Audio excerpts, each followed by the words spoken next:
ultimate journey. Episode 32. Hi, and welcome to the Ultimate Journey Awakening to Spirit podcast. I'm your host, Frank DeGeneva, and today's topic is called Energy and Healing. What comes to mind when you think about energy and healing? You may think or feel that this is woo-woo science, or you may feel that it works on a placebo effect.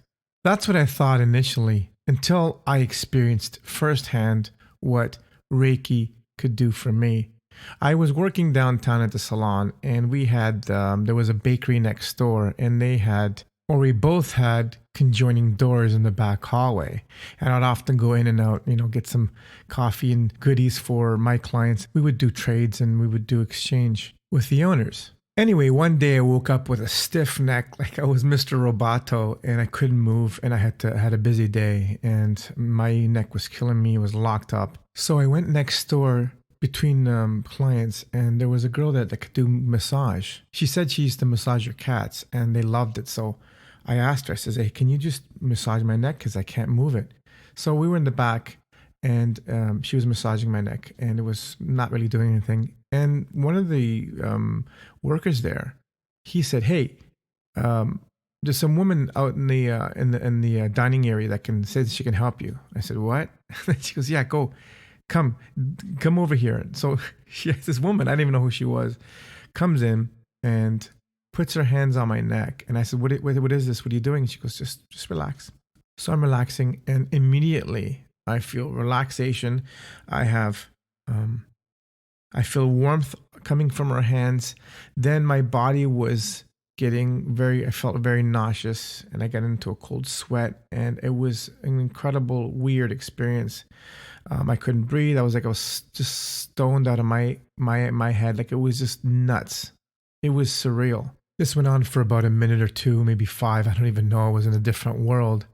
And as soon as she took her hands off my neck and back, it wasn't just on my neck. I felt just like I wanted to collapse and curl up into a ball and just go away. But the crazy thing is, with all the pain and the stiffness, and my neck was gone. Like, literally, I would have never believed it unless I experienced it, which I did. So I had to learn. I said, what is this? What is this? And she goes, can I pay you? I was just digging in my pockets, and she was going to give her all the money I had in my pockets because it was like a miracle to me. And she says, no, I don't want anything from you. This is my gift to you. And from then on, I had to learn how to do this. And it was Reiki. And the interesting part is, the guy who was working there, his best friend, his mother was my Reiki master. Full circle, huh? Crazy stuff. So I just wanted to share that before I bring on my next guest. And here she is. Kathryne, welcome to the Ultimate Journey Awakening to Spirit podcast. Thank you so much for having me on today. You're so welcome.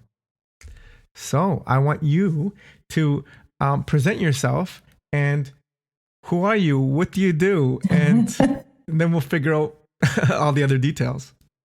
Okay, well, I'm the owner of High End Vibe, and it's a company that focuses on empowering women to achieve balance in their lives and really maximize their self-worth, because self-worth to me is the most important aspect of creating high-end vibes. And I like to compare it actually to a tree trunk, right? Because if the tree trunk is solid and healthy, then all the branches can grow strong and blossom. And if that tree trunk is sick or unhealthy, then you can't have those strong, healthy branches, as well as live your best possible life. So it's really about helping women live their best possible life. Awesome. And also from the tree trunk, I'd like to add here is the root system's deep and secure as well. Exactly. Right? Now, do you have anything on your wrists? Do you have any? I don't. So, okay, I guess maybe it's when you're moving with your headphones, it's kind of like a little bit, but that's okay. We'll figure that out. Okay. Good. Awesome. And you know what's funny, what I want to mention first to the listener is, when we first met and we were doing correspondence, do you know that there's 18 different ways to spell your name?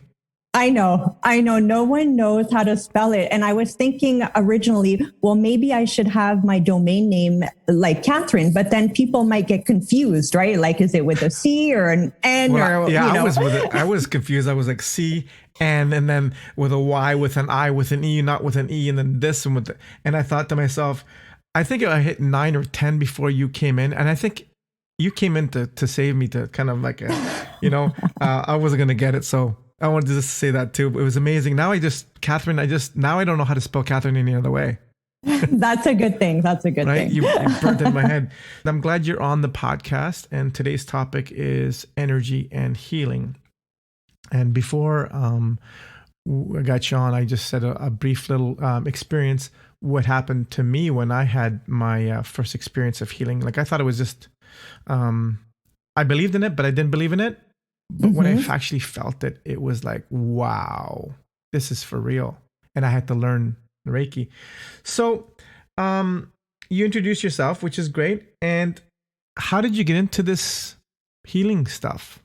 Healing woo-woo. I've always woohoo. I've always been into the woohoo, and really trying to understand it more. I remember as a child just having dreams and waking up and then going to my mom's bookshelf. She had this dream book, dream interpretation, and then trying to figure out what my subconscious was actually trying to tell me and trying to understand all of that. So I guess I never really fell into it. It was mostly like I was it. I'd like to say I was born this way. I was born. And so cueing the song. I was born this way. I was born this way. And I just remember as a child, I was really sensitive, right? And today we call those empath, and you can just Google that, right? And it's basically someone who's able to feel other people's feelings and know their thoughts. But back then, it wasn't like a common thing. Like you can go and Google empath. So I just left it on the side basically, and continued my life, always feeling a bit off, like a bit different from the usual normal person, whatever normal was. I can so relate to that. And yeah, so going in high school, I kind of put all of that aside and really tried to fit in. I think that most teenagers try to fit in, but I don't know. I did my best. It didn't really work out that way, but moving on forward, after college, my career led me to travel. So I got to travel all over the world. I visited sacred sites, and I really got to learn more about my passion through meeting different teachers and people. I took so many different courses around the world from amazing people like Reiki and angel therapy and moon studies and all of that. Yeah, so that's basically it. And then after that career, I had an opportunity to work in the fashion industry. Ooh, the yin to the yang. And I styled and dressed women from all walks of life, from celebrities to stay-at-home moms. And the thing that I learned from that experience was that so many women, they seemed to have it all, you know, they looked amazing. They had the great job. And even if their socioeconomic status were all different, there seemed to be a disconnect within them. And they seemed empty. Like I could see that something was missing. And I think that was the seed that started my business, right? I really wanted to, instead of, dressing them and making them look good, I wanted to help them inside really flourish and shine from within, so that no matter what they wore, they would look fantastic. Incredible. So that's how I started my business, or the idea of starting my business was. That's great for sharing that. And it's funny because we are so in parallel with that. I mean, I was actually just on a live Instagram yesterday. And I was describing about me being an empath as well. You know, a male in an Italian family that, very heavily Catholic centric. And I came in with a real bang. I was a premature baby, and it was my brother was stillborn, and it was crazy. I was in an incubator for a month, and so basically I wasn't grounded here, and I was in hyper mode, and I was so empathic. I was a sponge, and the problem with me is that I felt, you just felt with yourself, I was empathic, but the people's actions weren't in congruency with what I felt. So that just kind of affected me. And you dealt in high school. I was even kind of more introverted. Like I used alcohol. I used partying and trying to be the class clown to fit in, because I was like living a double life. And I went down. I was a destructive. See, at least you did stuff. I was destructive, and I almost destroyed myself, like literally, because I couldn't deal with it. And I got into the family business. My father owned a hair salon, so beauty. And I saw all this. They had the Lamborghini parked outside. Hair was perfect. Makeup was perfect. Everything was on point. So on the outside, they seemed they have their stuff together, but I felt their life was a mess. And I wanted to reach them, but I couldn't because there was no way to communicate. But anyway, I just wanted to share that because we have a similar parallel with the empath, dealing with it, and then getting into the beauty industry for whatever you fashion and hair. I was in Yorkville, like I was right in the heart of it. And then we chose to go and do the spiritual stuff. And one thing that I want to say that I admire about you is that you retain both sides of the yin and yang balance.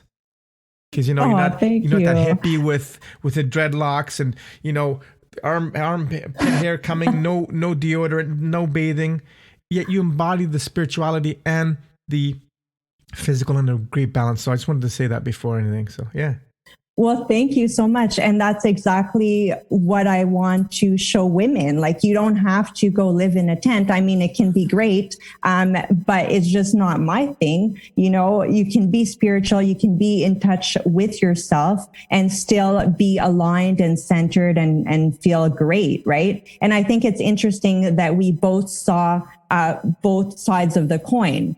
Right? Like, we saw that destructive place, and then we saw, the beauty, but it's like, now we get to help individuals, bring them into balance and try to heal ourselves and try to heal the people that we're helping. So it's such an opportunity that we got to see both sides. And I think, and I'm not speaking for you, but I am, because I know that you're sensitive and you're a good healer. And I'm not speaking for myself in that sense, where I think that makes us good healers, authentic healers, because we have seen both sides. When people go to school and they go into colleges and universities and they learn something on a theoretical level, yet they haven't experienced it on a full sensory, corporal level, or they haven't gone through it. What was that sound? I made a snap with my mouth. Well, they haven't gone through it. We haven't gone through it.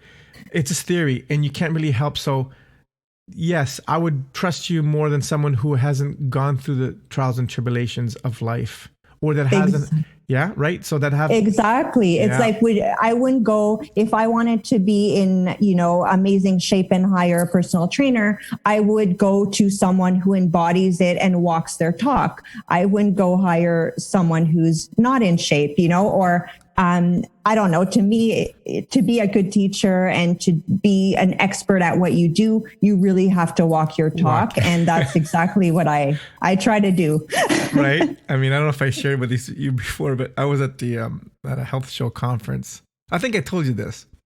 I was at a health show conference, and one of those expos at the convention center.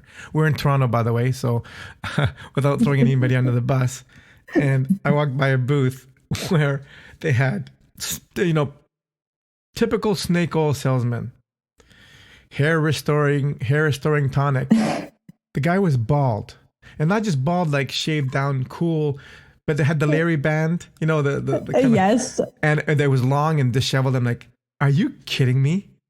Right? I mean, you have to have congruency, and a lot of times that, I don't know, but if you experience this yourself, but I know with myself, because I wasn't fully integrated into my healing, I didn't want to heal anybody else. I didn't want to say that I'm a healer or I'm into spirituality because I didn't feel like I was being authentic in walking my talk. Right. Well, you felt like an imposter, right? A lot of healers have that syndrome where they just don't feel like they've either learned enough or took, got this certification and those things. But I think when you're a healer and it comes from the right place, no, you don't need all those certifications. You just need life experience and really to be in tune with your core, yourself, your intuition, your guidance. Absolutely. I mean, the wall behind me, I have a screen filter here that we can see me, but behind me is like the whole wall is full of diplomas, and I'm going to take them down. I didn't put them up initially because it's like, what's this posturing? And I thought, you know what, they're in the box. At least do that to empower myself. But I'm going to take them down again because they mean sweet F all, And but getting back to that is now I'm more confident in myself because I've been through it and I can understand somebody. And you're like being the empathy as you are empathic. You can feel it. So let's get down into the nitty gritty with the energy stuff. I know, like myself, I learned Reiki. I've learned all these modalities, but they're more. I'm more of amalgamating them for myself if I do that. But go on. And how do you work? And how did you create your modality or modalities or whatever? You want to care to explain that? Sure. So I've taken so many things, and I'm a very out of the box person.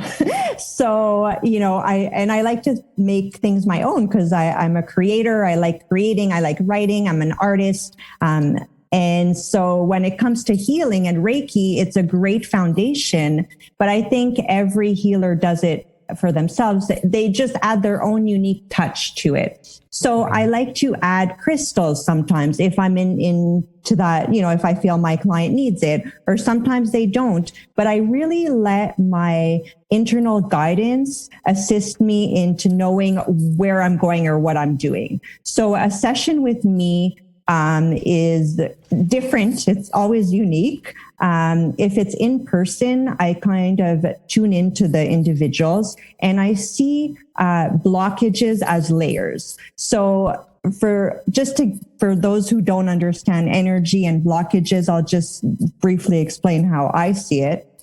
So I see it as a dirty window, basically. And all these layers of dirt on the window are experiences, good and bad, right? Your own experiences. And then your parents' experiences, the way they brought you up and all of that, it just creates more layers on the window.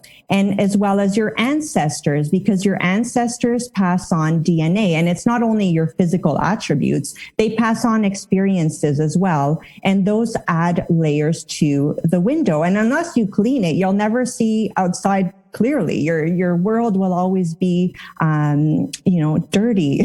So we got to clean those windows. And that's how I like to explain energy blockages, right? And so I assist the individual in releasing those energies and one layer at a time so that when they look out the window, when they look out into the world, they can have a more pleasant view. They can feel more abundant. They can feel like they can release all the stress, the anxiety, and just feel whole.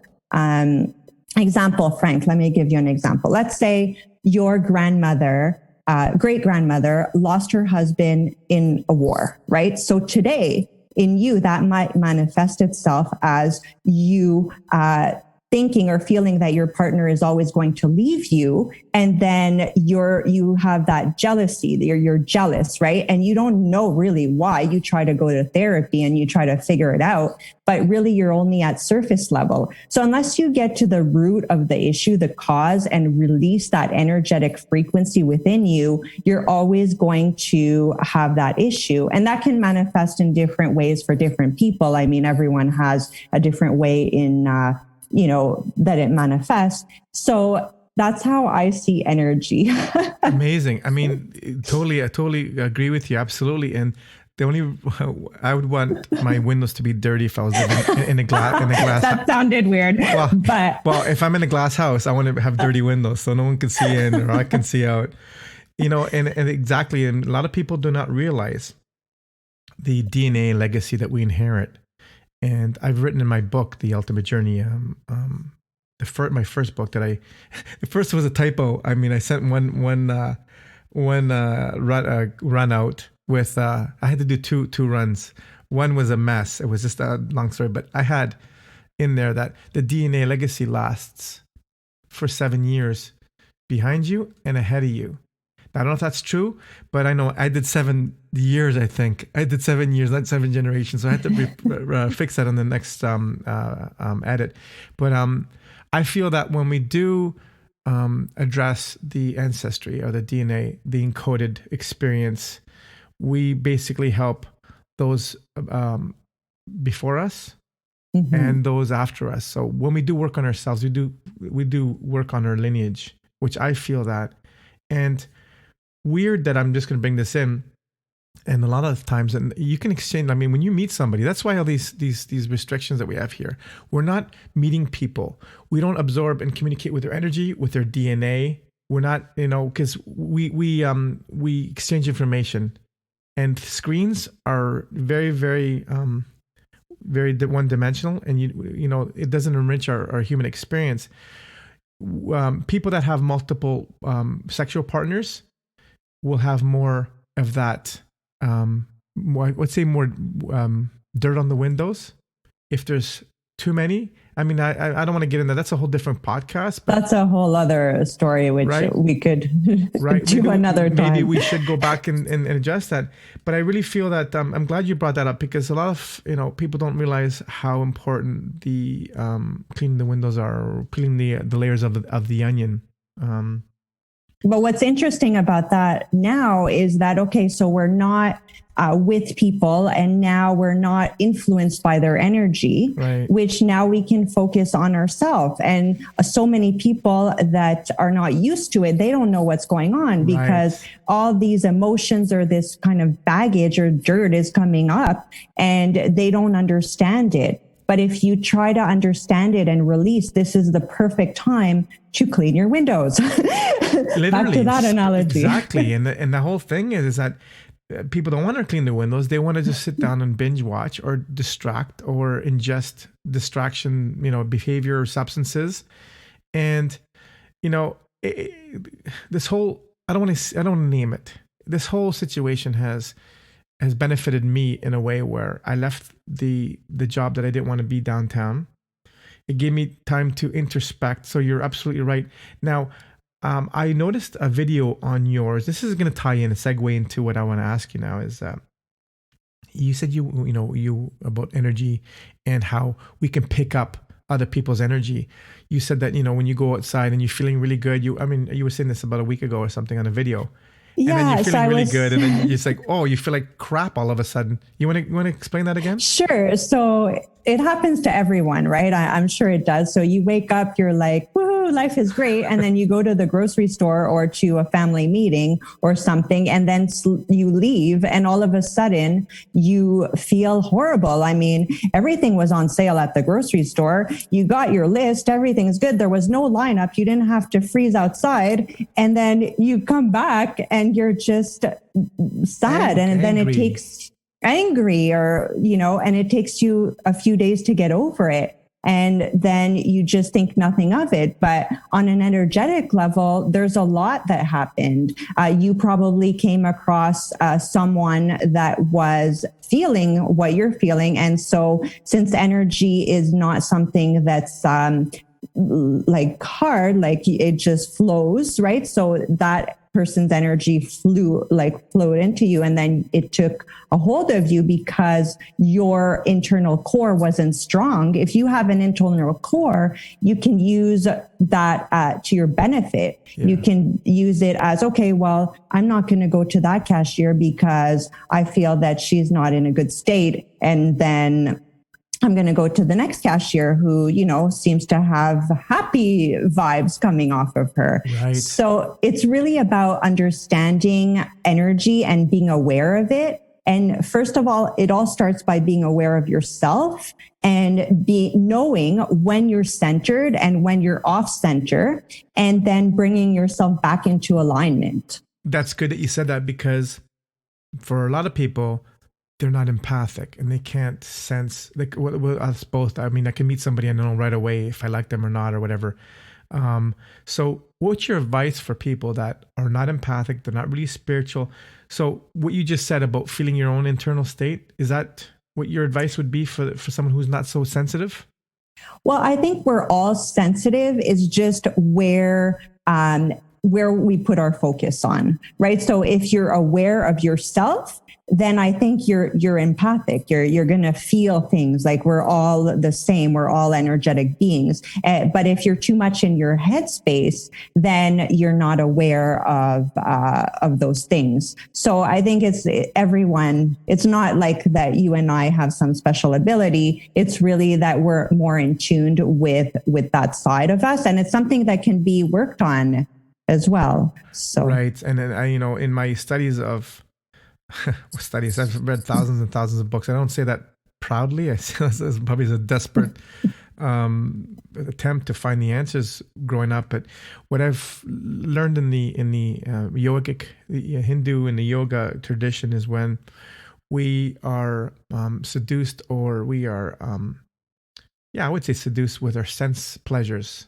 the five senses. Mm-hmm. There's a quote from Paramahansa Yogananda where he says that our senses, our five senses, are focused outwards, and our attention is out, and we don't know our internal landscape.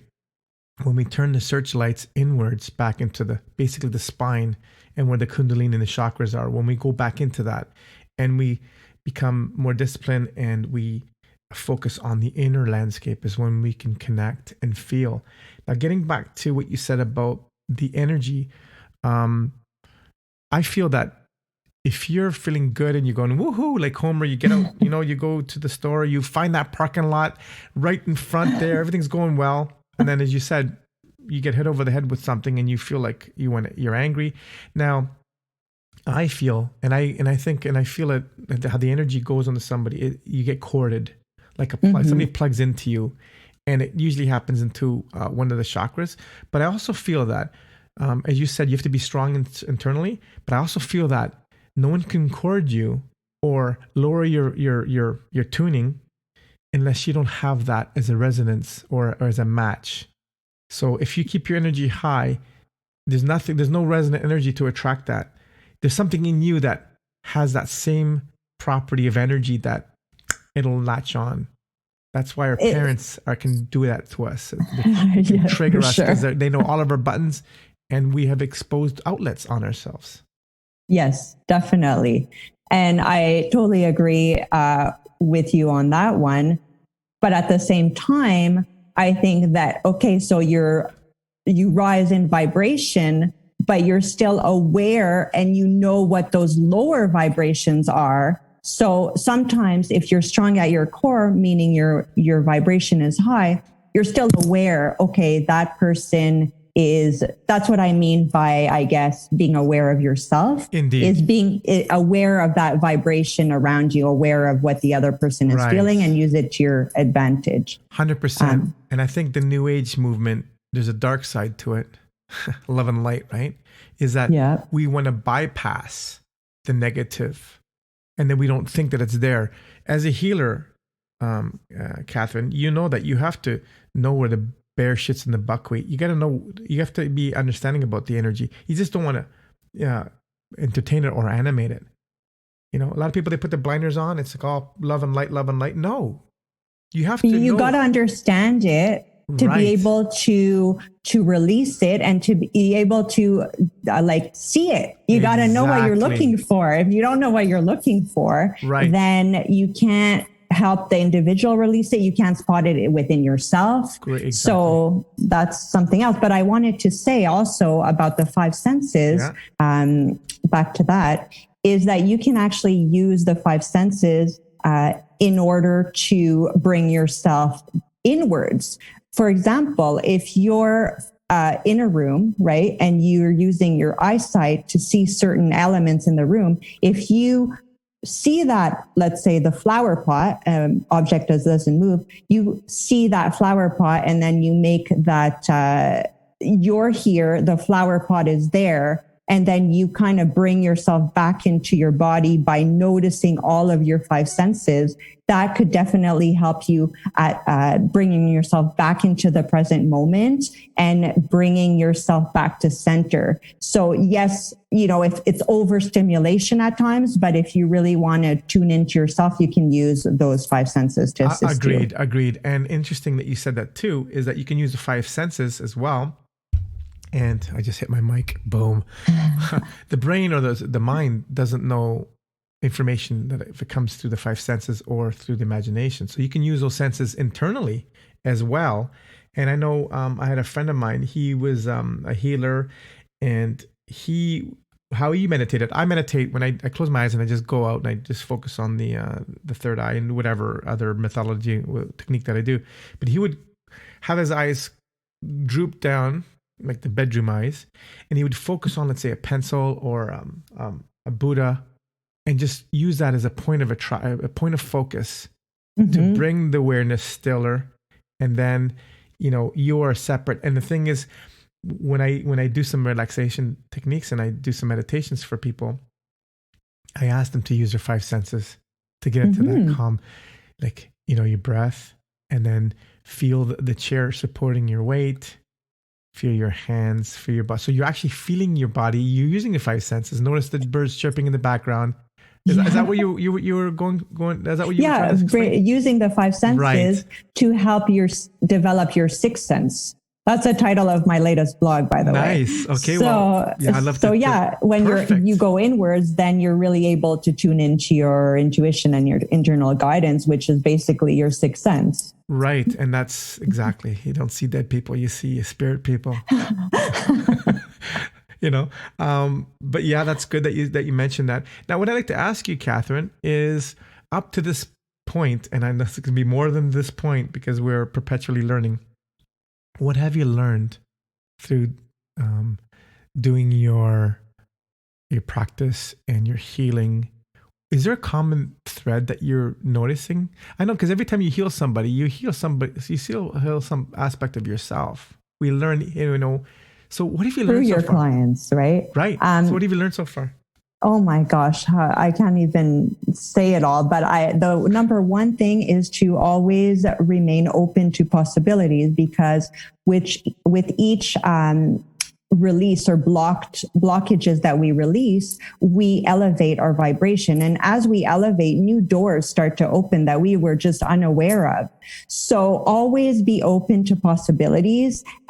Example, like this journey that I'm on, I never thought that I'd be doing what I'm doing, right? I thought I would be something very different. And so it's all about really going with the flow and being open. And yeah, so that's the main thing I learned. And even with my clients, like I see such dramatic transformations with them that they were not open to certain things before. And then after releasing certain blockages and working with them through my intuitive coaching or my soul trainings, I really see them open doors and being in places that they never thought they would be. So what a trip, huh? Oh, it's amazing. I love it. I know, it's great. And it's funny you said that, because my next question was not a question. I want just to make a joke about it. But, people, when they come to a healing, whether they believe it or not, I mean, you just said that you take people and you just totally reshift their realm of belief and possibilities, and then they heal fast because they've gone through a certain block, whatever. But there's some of those that come and expect you to, heal Lazarus like Jesus, like, although I have seen and I've heard about instant healings. People think that you're going to just lay their hands on them, or you're going to just do some kind of weird things and, rise, Lazarus, it doesn't work that way usually, does it? Well, it's different for everyone, but honestly, working with me, it releases certain things, and afterwards, some things can manifest that they weren't expecting, but it's all things that were already within them and need to be released on a physical level. And so that can manifest as, weird things. I've had weird experiences where clients are calling me and telling me that, oh my gosh, I can't believe like this, pimple exploded in a weird way. I don't know, things like that. Crazy stuff. Yeah, crazy stuff. But it was always there in the first place. And now that the flow is better and it's able to get released, then that's just what happens. So it is like an instant release, but some people will see it right away. And some people, it'll just take them some time to actually see the results, right? The process and to integrate. I remember when I was first learning the Indian hen massage, I was using my sister as a guinea pig. And, you have to do certain clients and you have to prove that you've done it so they can give you that special paper and you can say, I'm this, and I can put it on the wall, whatever. I'm being facetious here. I was doing some, and this is going to lead off to the releasing. I was doing some area on her head or neck anyway. And I can see that there was a reaction going on. Obviously you don't talk about when you're doing it, you just talk about it, or you could talk about it. And I asked, what did you experience? And then she said, I killed my bird. Like, she didn't kill her bird, but so my mom didn't like pets. Guys, she's gonna stare down from me from the heavens. She didn't like animals, pets, nothing. They were dirty, right? Coming from Italian, the house was spotless anyway. So she kept the bird in the bathroom. It was a big bathroom beside my old room when I left and I got married and stuff and went off. And she would put cologne on, hairspray, and the shower. I mean, it's a canary in the coal mine type of thing. It basically died because of the hairspray and perfume in the bathroom. The bird was in the bathroom. It couldn't be anywhere else. Oh my God. So it died quickly. And that guilt that she held on to in her body, it was released when I went over a certain area or meridian or marma point. It depends what you talked about. Marmas are more Hindu based and meridians are more axonal lines and all those things. And I believe that when you have an experience, it usually it goes through you and then you breathe it out like water through a sieve. Exactly. The problem is that when that experience is charged emotionally and we don't process it, we hang on to it, we lock it into somewhere in our body and our organs, creates a trauma, and then we do everything we can to try to avoid it. And God bless people like you come in and identify it and assist it to remove. But now, do you find that a lot of people are resisting releasing when you work on them or not? I think if they come to me, whether they know it or not on a subconscious level, they're open to it. If, I had this one client who had never had an energy healing in his life, and he had a great experience. He didn't know what to expect. So it's kind of fun because you don't know what you're going to be experiencing. And so you don't have any preconceived notions, which sometimes can be the best healings out of all, right? So It's such an interesting journey with every client that I help. But I just wanted to say as well that with each release, what I think is going on Earth at this time is that, our higher self is already ascended. It's already vibrating at such a high frequency level. Yes. And so our body now has the opportunity to join our higher self. And that's what I mean. I think meaning is becoming one, right? Becoming one with your higher self. So with each release that you do, you ascend higher and higher to hopefully connect and become one with your higher self. And the higher self will not come down to our level, the physical level. I mean, it works the other way around, exactly. Right? So that's the goal in my that I think why we need to release and do energy healings and work on ourselves. Yeah, amazing that you said that, because I've always said that, and that was one of the struggles I had through religion, is that you're born a sinner and just say my word and I shall be healed. Like, our soul is perfect. It's not sick. It's resonating. I mean, the thing is, our physical body has to meet it. It's almost like I was gonna say a water balloon, a hot air balloon, and you have the sandbags, and you dump them, and then you rise and you ascend. Now, I don't know. We haven't really, I don't know you that well, and we haven't spoken that much, but what do you feel like? I think that we're moving from carbon-based beings to crystalline-based beings. Now, do you know anything about that? About how we're changing our density? And see, because our body ascends, not the spirit, the soul. It's perfect. It's the body that has to ascend, and the sheaths and the ego and the mind and all that stuff. What's your thoughts on that? I think I don't like to label things because label create kind of visions, and sometimes those can be wrong or preconceived notions. Right. I just like to think of it as releasing, and it's not like we're going to magically become transparent and I'll be able to, like, you'll be see-through, like that's not the kind. To me, crystalline, that's like the image I get, right? Oh. So I'm right here. Can't you see me? I'm right here. You'll be able to walk through walls. Like, I don't think in our lifetime, like, that's going to happen. But to me, I really think it becomes like what is happening is that we'll be able to ascend, right? And when we ascend, we'll be able to manifest things better. We'll be able to live a life more abundantly. Our inner self will reflect our outer world. And right now, what I think is happening in our world is that we're all working on ourselves individually, and in turn, that will affect the collective.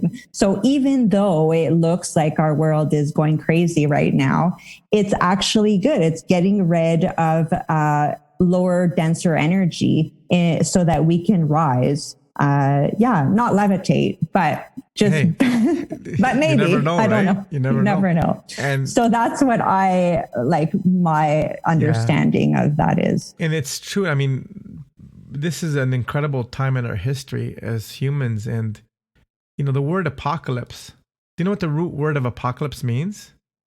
Is what? To reveal what was hidden. Mm-hmm. And I really feel that we are in an apocalypse, but in the truest sense, where the darkness, the shadows, the lower parts of our psyche, the false systems, the false belief systems are being exposed and to be able to look at. And we have an opportunity now to clean our windows. Right? And we get vinegar and we get the squeegee out and we can do whatever we want. And I think that's it's an amazing opportunity. But the thing is, you have to be in a certain space to see this as being a positive. Where most people are like, I lost my job, I lost this, I can't travel anymore. What you can't do, but it's forcing you to look within. And, it's amazing that, you're there to kind of help that as well too. And yeah, I think this is great. I also wrote something about, it's called monkey nuts in my book. And it's funny, just little things. And we're going back on releasing now. And I find that when you hold on to something consciously or unconsciously, the more you hold on to it, the more you're going to suffer and hurt. So I did the example of how they used to catch monkeys in India, where they'd have a heavy box full of peanuts or nuts. And the bars there are bars in there, right? And the monkeys would slip their hands to the box, grab the nuts, and then not let go. And the weight of the box would keep them from running away. But the monkeys didn't know to let go of their hands and they would be free. They would release. So the trappers would come, take the monkey, and put it in the bag or whatever. That reminds me of a crazy joke. I'm not going to go there. Because the monkey. But that's exactly the same thing that's happening on, with us, right? Right. So it's with humanity. Go. And you want those nuts. We're going nuts doing, not letting go. We're going nuts trying to grab the nuts. Right. Exactly. We don't want to let them go. And I think that's, would you say that's a lot to do with people that are not able to heal? I don't know if it's not able to heal. I think everyone is able to heal. I think it's just not being ready. And everyone's at a different level. Everyone, will ascend. Like everyone will at some point release what they have to. It's just a matter of when. Some people are ahead in the game and some people are not. And you can't really pull someone along. Everyone is on their own journey and they have to decide for themselves when the time is right. Right. So, right. How about I'm going to throw a little thing at you here. This came in here. Do you feel, changing the subject a little bit, but not, because we're all encompassed. It's all related. Right? do you feel that all the souls that are animated or realized, they will all go back and ascend? Or do you think there's some souls that will not be able to self-actuate or self-realize? Do you think there's souls that are condemned? I'm not talking about religiously, but will fail to ascend and to heal and to become more higher vibration? Well, I think ultimately the light always wins. And I think, as I said before, it's just a matter of time. It's just a matter of how long will it take, for each soul to decide that it's had enough of the pain. Sign me up. I'm laughing because I've had enough. I want off planet, man. But no, you're not done yet. I know. I'm still here. Damn. You're still. So yeah, I think that at some point it will, but now it's more of a contrast because Earth is all about contrast, and to see density, there has to be, light and dark and all of that. But at some point, in some universe, it will all be back to source. Like one breath, one yuga, one breath of God. It's like like a wave coming in and then a wave coming back, and then it's going to happen all over again. Right. I've been very, very aware of the duality and the trappings of duality. How, you have the heaven and hell, angels and demons, and, good and bad. And a lot of the light workers and the dark workers and the sons of lightness and the sons of darkness, all the other daughters and whatever. And I feel that there's a trap within that, in the polarity and the duality of it. I mean, but we need that polarity and duality to be manifested in this physical. I believe that you need time and space and duality to be incarnated on a physical, denser level, where the soul is kind of like, how's it going down there? But at the same time, I feel that we need to go beyond or transcend the duality of them ultimately. But the thing is, here's the crazy part. You have light and dark, but are they duality? Is that duality? Because light is light and dark is just the absence of it. So in essence, all there really is light or unconditional divine love. And then the rest is all the separation and the fear from it. So, how I see it is you have to balance between both, right? Like if you're all light, then you're not in density. You're too, woohoo or up in there. And then if you're in the darkness, then that's not good either. But I think when it's a constant kind of thing to kind of stay in balance, and be a little dark, be a little light at the same time, and keep that in balance, which is, I feel like, our journey, right? I'm reading Journey Behind You. Which is our goal, how to balance it all without getting it too much on one side. So that's how I see it. And I think that's how I see transcending, right? And you need to have both thrusters on the rockets, the yin and the yang. If you see that kind of that swirl with I had to post it on my Instagram. I made eggs and it made the Tao. It made that yin and yang. It was like with the tapered ends. It was like, and then you have the yolks representing the dots. So you have the white and the black, and then you have the circles of white and black, because even in the happiness, there's a seed of unhappiness in it. So I feel, yes, you're right. Exactly. When you integrate the balance of duality, then you transcend it. Because in the physical realm, we're governed by that. But when we go into our absoluteness, I don't think there's any duality. Personally, I think that's not reality. Well, as we ascend, I think that the both sides kind of come closer together, right? So there's less darkness and there's less light. You're in the center. There's less of a difference, but they're still there. They're still present until you ascend to, all the way, wherever we're going. Get on my rocket ship. Yes. And, it's interesting because if you have, and I feel that the way through is the way in, and it's in your heart. If you notice the hemispheres of the brain, there's two, left and right, but the heart, it's one. And the way through is through unconditional love, truly. So it's kind of interesting. We have the as above, so below in every aspect of life. Yeah. This is fun. This is a great share today. It is. I'm enjoying it. I love it. Yeah, we're already at 50 minutes now. Isn't that great? Wow. And I told you, we have good flow, and we don't have to really make a curriculum to talk, because we could just talk and talk and talk. And did you want to? I'm going to give you the reins a little bit. Did you want to share something that you want to kind of talk about in sense of what you do? And then I'm going to lead off to your information and your website. What's behind you? What's behind you? It says, do what you love and love what you do. Awesome. See, I'm not recording this, just the audio, but not the video. Okay. So I'll talk to you after this is.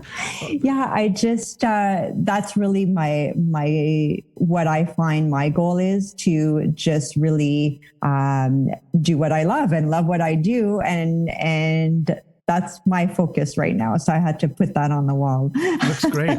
I mean, yeah, we should do another one with a video share, because we're just capturing the audio here. Well, I don't know. I want to thank you so much for inviting me on your show. And I would love to come back and talk about, another topic, because I can just talk about this stuff forever. Me too. And I'm glad you accepted. And it was, it was, I don't believe that there's any coincidences. We've connected for a reason, and we're sharing together, and, power in numbers.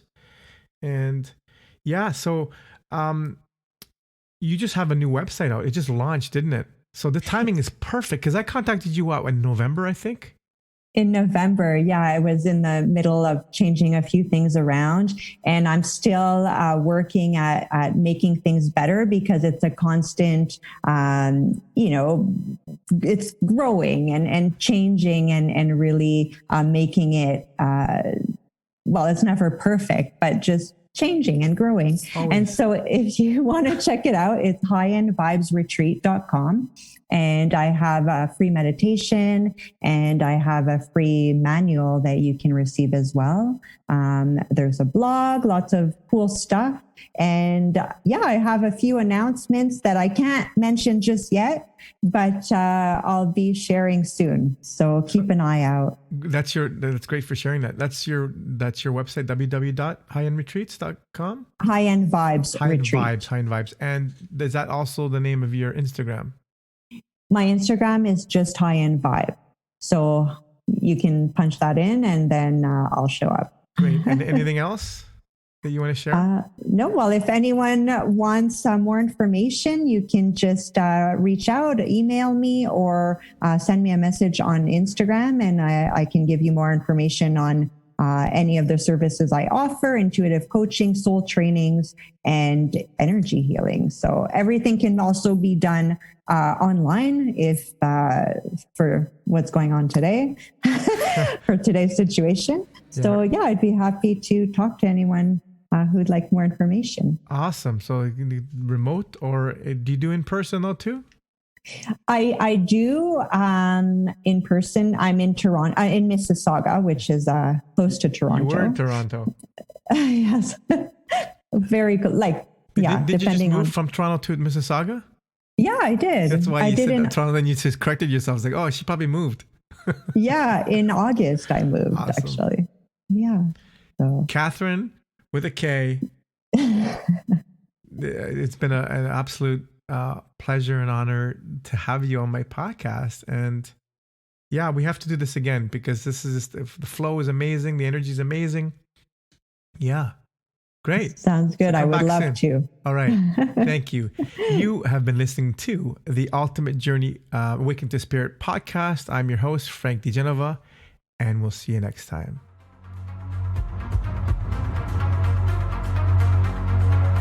Thank you for listening to the Ultimate Journey Awakening to Spirit podcast. Join me again next time for more spiritual talk. You can reach me at info@theultimatejourneyawakeningtospirit.com. And you can also visit my website, theultimatejourneyawakeningtospirit.com. Until next time, walk in love And in gratitude,